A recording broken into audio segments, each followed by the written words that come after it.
Hello and welcome to Chad and Cherry Surf Music Review. I'm Chad Shivers. I'm Cherry. And we're continuing on, soldiering through our Surf Guitar 101 festival bands that we're performing this year. Alright. So we're on Saturday night, July 29th. Okay. And our first international band that we'll be featuring. Okay. So we've got Diddley and his Right Honourable Big Wigs. That's a mouthful. That is a mouthful. So these guys are everyone's favorite follicly challenged band from the UK. Alright, okay. They're very much in the surf garage lo-fi camp. So you're not gonna have like the big emotional, really in-depth music. We are just, this is wham bam thank you ma'am kind of stuff. Alright, okay. And we are going to be drinking Bald Eagles to complement this. So yeah, they pick some silly themes for their records. One is all pie based. Okay. So Pie Go Mania, I have that one, and that was in the running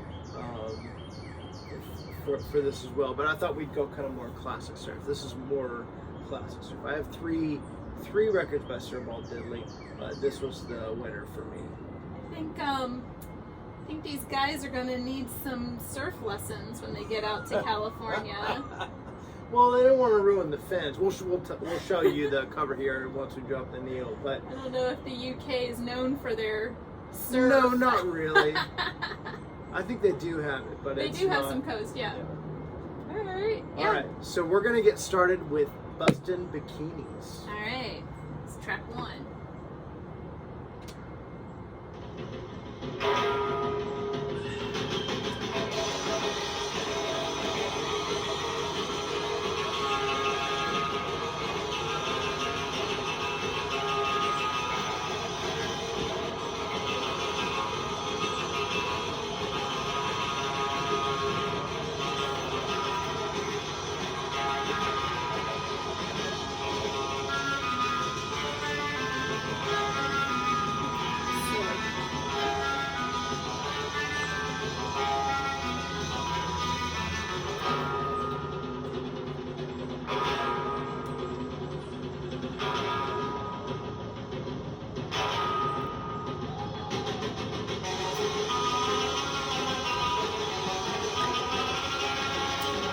Really strong.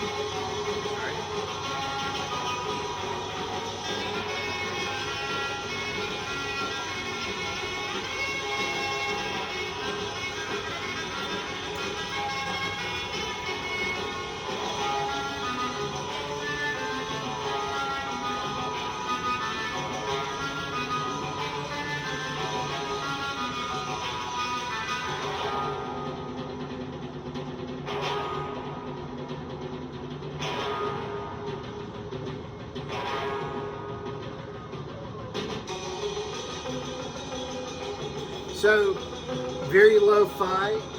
When I was a kid, I used to love the lo-fi stuff. I used to go for this. So, if I would have heard this when I was a kid, I would have just been all over it. When did you find out about them? I didn't start buying their records until a couple of years ago. Oh, okay. Yeah. This came out in '92. So really early in the Research in the third wave of surf music. Yeah. Yeah, because the big wave hit after Pulp Fiction, which was what, 94, 95. Oh my gosh, this record is 30 years old. Yeah, 30 years old. And they've got a bunch of records. And he also has, Sir Bald Diddley also has another persona, at least one more persona. It's like hip bone slim. He does, real,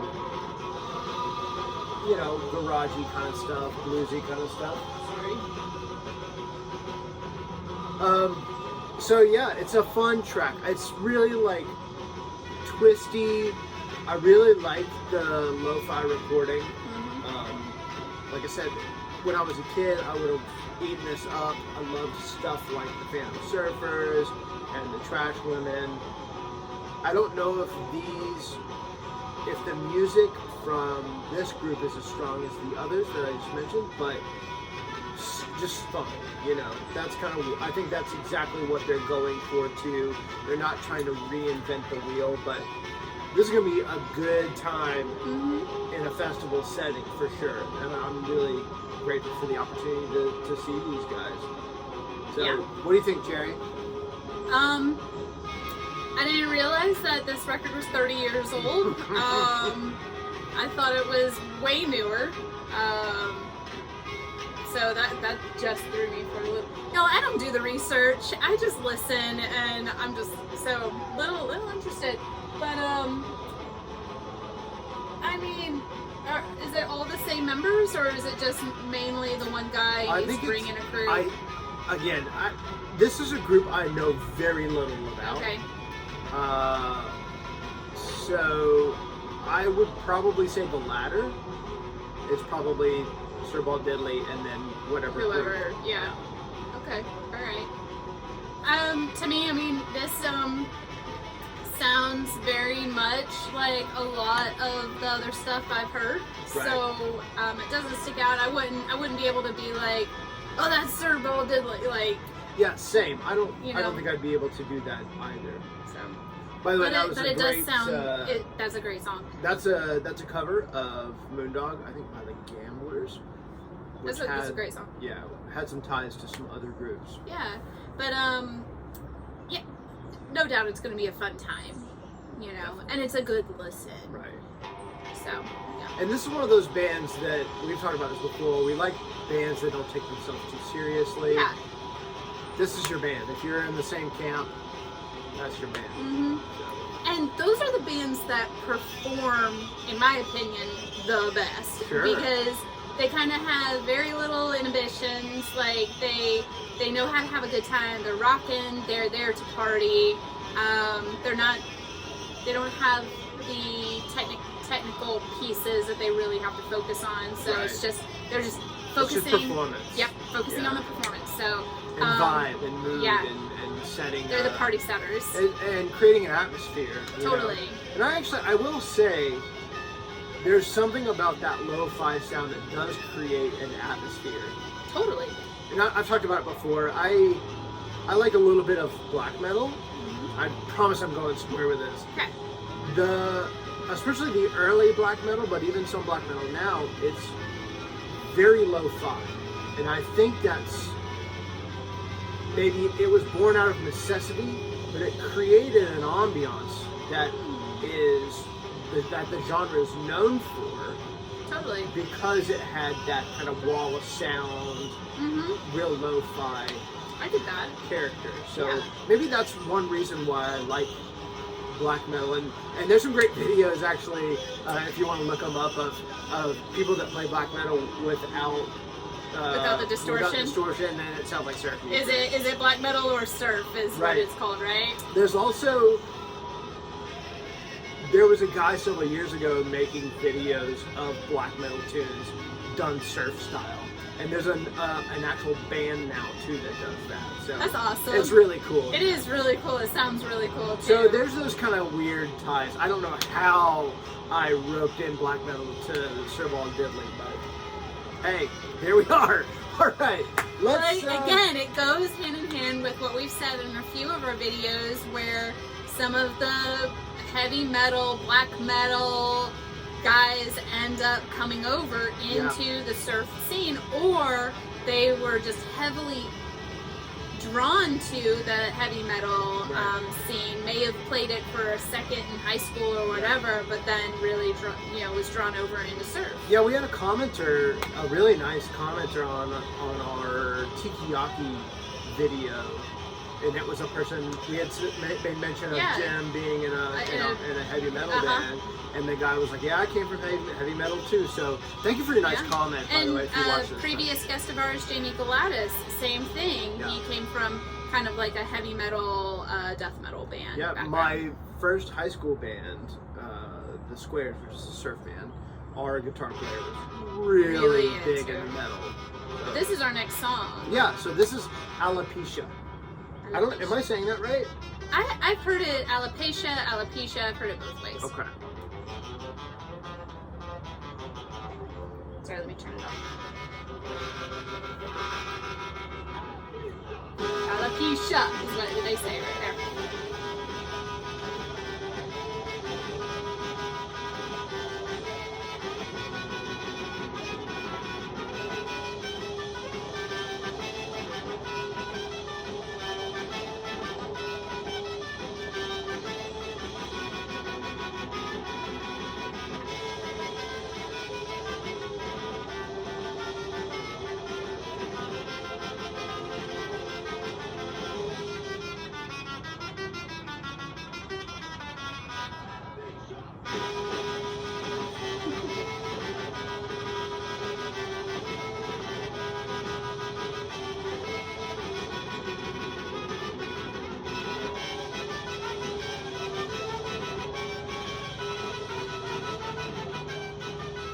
It.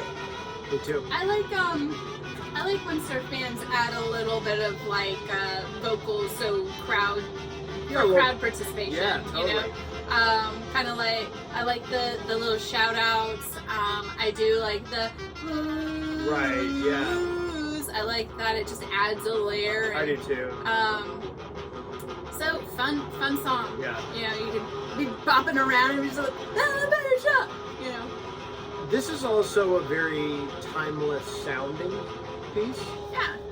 I feel like I've heard this 45 from 1962. You know what I mean? Like it could have been that. It's like variations of Twinkle Twinkle Little Star. No, it's not even the song, just the sound and the style. Exactly. Yeah. It's I say variations of Twinkle Twinkle Little Star because of the progressions and things like that, but that's kind of like the equivalent to the surf sound, you know? Right. It's like the same thing. There's a great, and I love the pretty choppy tremolo throughout on the last on that last track. Really cool. So very classic sounding, very 60s oriented. It reminds me a lot of those early 60s, almost pseudo surf groups. This is a cover though, isn't it? Yes, this is actually a Link Ray tune. Okay. I love the name of this. What is the name of this one? Comanche? So, Comanche. so this is a... Actually, I think we've reviewed this song before. Maybe. I can't remember. So the original song is Comanche. And it's a Link... C-O-M-B, Manchi. Get it? Comb. Balding. Comb. And Alopecia. And yeah, okay. There's a theme, y'all. We already disclaimer. There's a theme. Alright, sorry. So, this is originally a Link Ray tune. And our buddies, Fatleys, do a great cover of this tune. Well, this is also one of those songs where it sounds like My Baby Does the Hanky Panky. Oh, and yeah. I've picked this up a lot Sure. with surf songs. I'll be singing My Baby Does the Hanky Panky, and Chad's like, not the same song. I'm like, but it is. Like, Right. it is. It's not, but it is. But it's also not Comanche. It's like variations of the same thing. Sorry, this drink's really strong, y'all. It is pretty strong. I'm actually impressed with myself that I knew that this was a cover. Yeah. And Link Ray, and these guys are very much in that style. I mean, I had said earlier, they're kind of one of those, bands that could be placed in that pseudo surf camp or, pre-surf.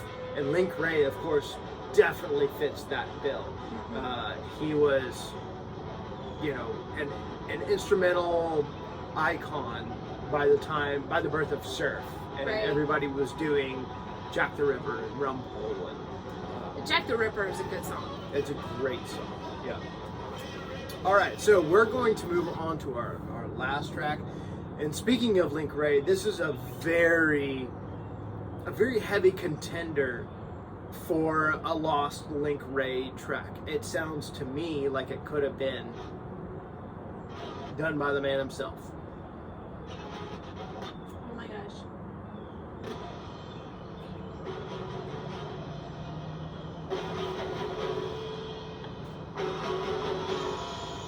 This is the end of the previous. Gotcha. There we go.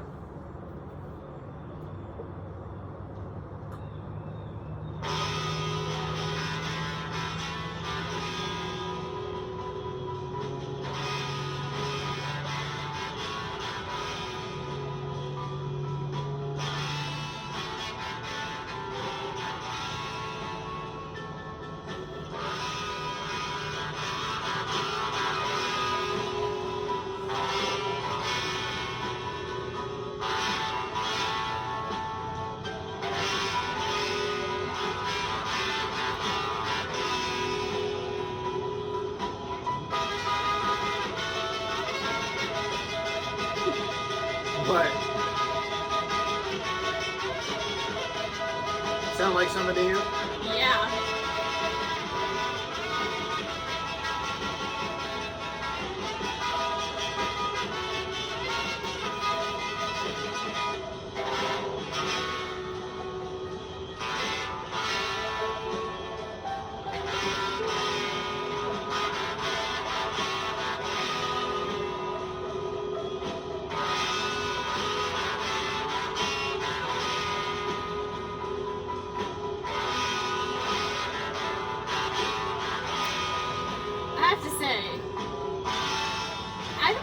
How some surf bands can get away with some of the like creative licensing takes. This is what is it called? Rumble? What is it called? Yeah, it actually reminds me of some other Link Ray songs, but a lot of Link Ray songs Kind of borrow like, from Rumble. yeah. So it's like his estate could have been like, or even him at the time, he was still alive, right? Oh, yeah. He could have been like, y'all, this is a rip off of my song, like, or my sound, or just right. my whatever, you know, his thing that he does, but it's like blatantly obvious. But I also know it's kind of like a badge of honor for some people, yeah, to be like, you know, this is an homage of Link Ray, or correct. You know, it's cool. It's a cool song, but it's definitely it's Rumble, just like it's altered. Yeah, it reminds me a lot of the Shadow Nose, or the Shadow, I don't know what that Link Ray calls it, but he has one, and it's the same, almost the same chords. But I gotta say, even though it's a blatant ripoff, it's a good blatant ripoff. Do they give credit to Link Ray? There's several covers on here and several things that borrow, and there's no credit given. So there's nothing on here that I can see. Maybe it's on the record. Nope, I don't see that either.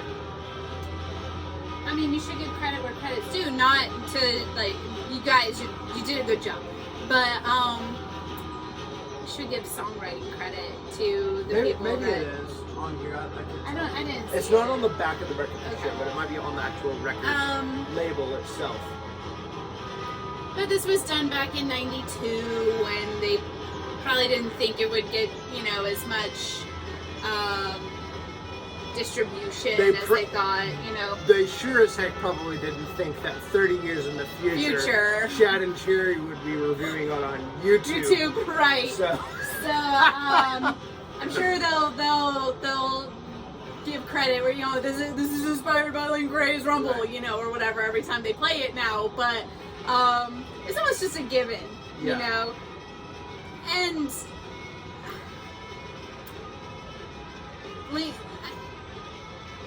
I don't know the Link Ray estate. I don't know any of those people really. I know Chad is kind of an acquaintance with his daughter. Your daughter, one of his daughters, Beth. Yeah. Beth.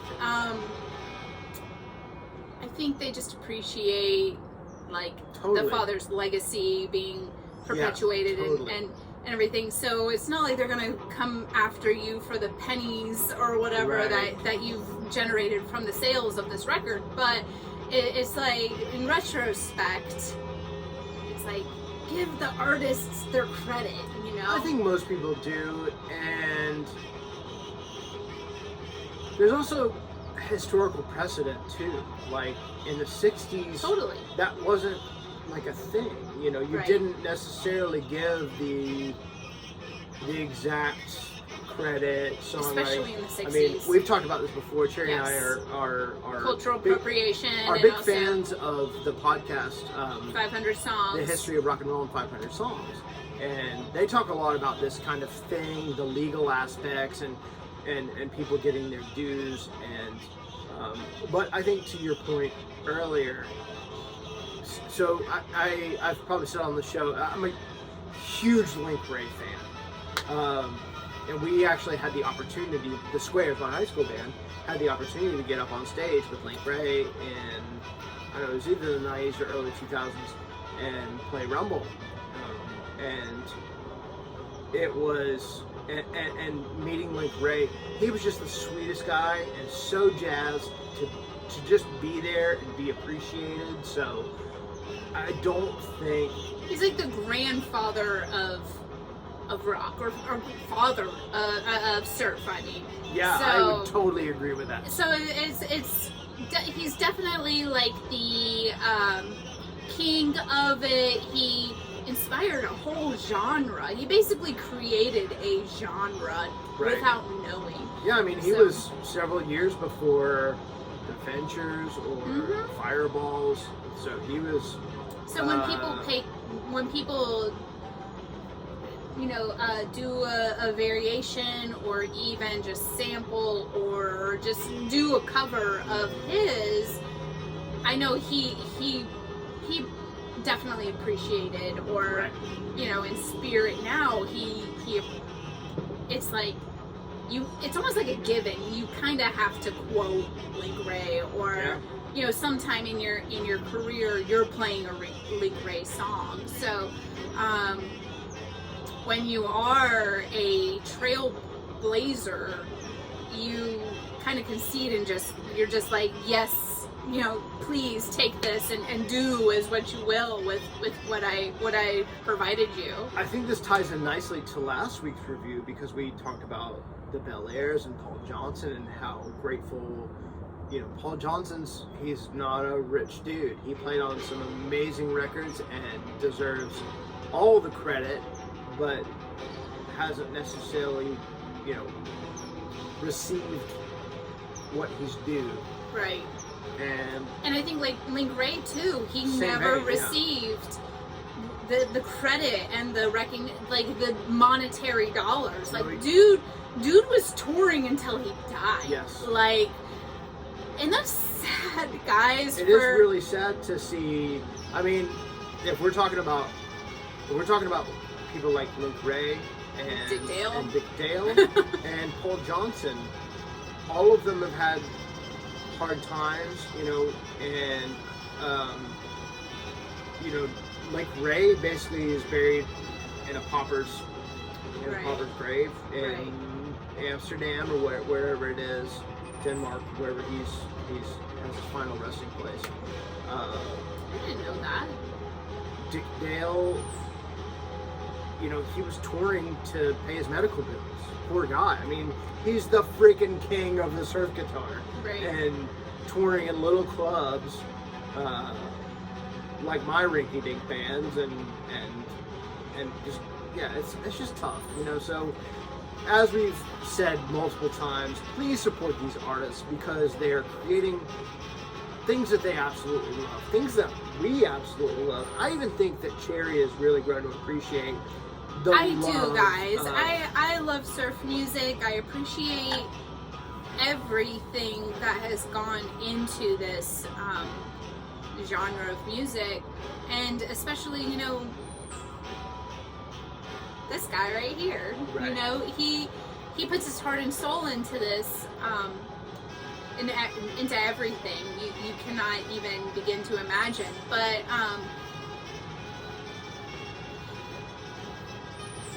I know the passion and joy that it brings for him, which in turn generates joy for me. But surf, I think one word, it's just joy. Yeah. You know?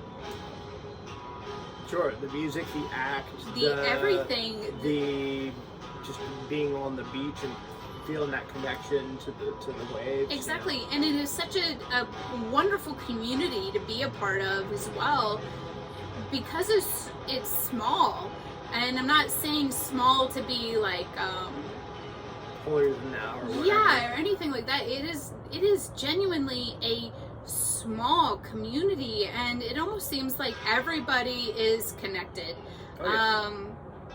Between, you know, like Sir Bald to the Frigidaires. Like there's it's almost like 6 degrees of separation. Like somebody knows somebody who knows somebody who knows somebody, and it is that small to where even if you're just a fan, you are connected to a band indirectly, and you should support them if you are even slightly interested in what they're doing, whether it is showing up to a show or buying their merch or sharing their Facebook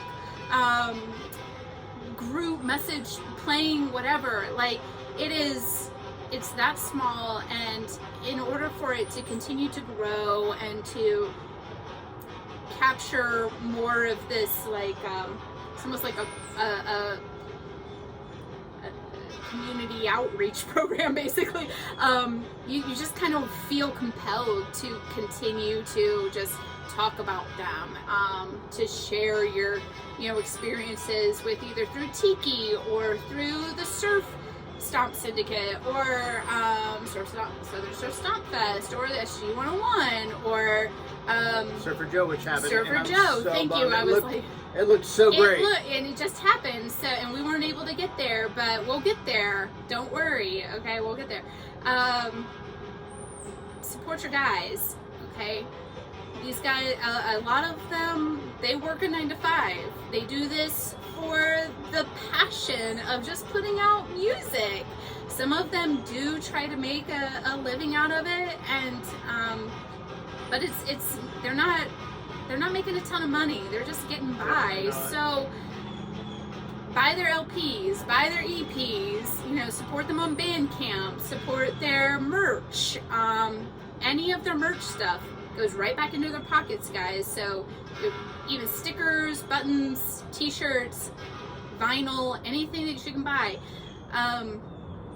These guys, 30 years, that's nothing to shy away from. That's right. So support them.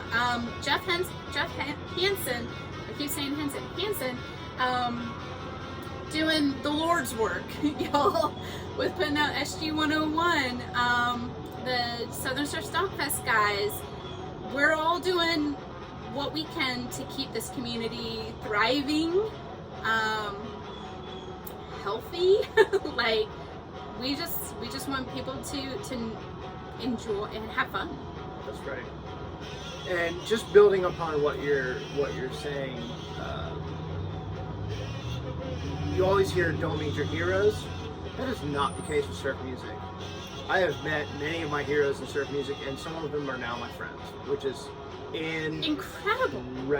People I grew up listening to are my friends. You know, it's insane. When I was a kid, a teenager, and I had I thought I was hot stuff wearing a Low Straitjackets t-shirt, and which is still we still have that t-shirt, or listening to the Space Cossacks and just being like, who are these guys? Right. It's really cool. Or listening to the Bel Airs, Mr. Moto, and be like, that is so far from me, but here we are, Paul Johnson playing at SG 101, and I get to meet him, and he's a real person, and he's sweet and kind and giving, and it's just wonderful.